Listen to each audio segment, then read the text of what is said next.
Alright, so here I've got my parts tightened up, and I just want to show you what I've got at the moment.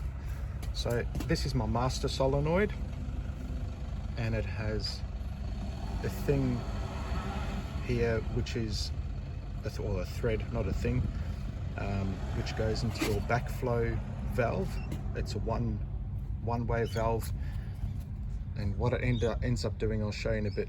It lets water come in this direction and out there. So this is your main stop against any leakages on that side of the water on the uretic system.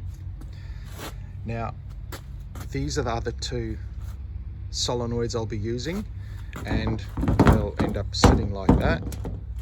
I'll have that one like that, and I've got my pipes going into here and then rerouting into these two here, so the direction of flow is that way.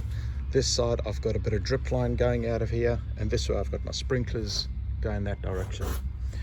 Now, if you've noticed, this part is a little bit different to this one, and you would be 100% correct. Now, what I've got here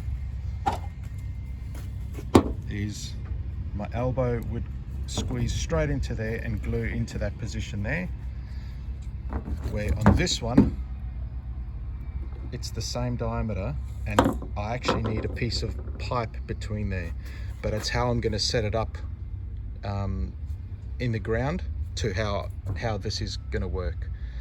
I also don't have another one of these smaller diameter valve takeoffs.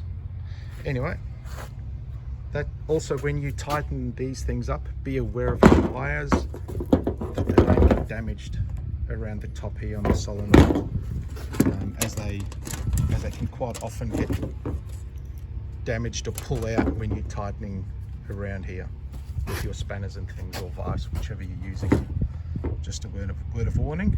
Same again with these little plastic parts. Be very gentle with how they work, and where they are at the time. Just be aware of them. This little screw here is only supposed to be hand tight, and it's only plastic in there. Same with these ones here. Just be very gentle with these products, okay? Always make sure all these pieces are nipped up before you turn the water on, unless you know what you're doing. All right, that's it.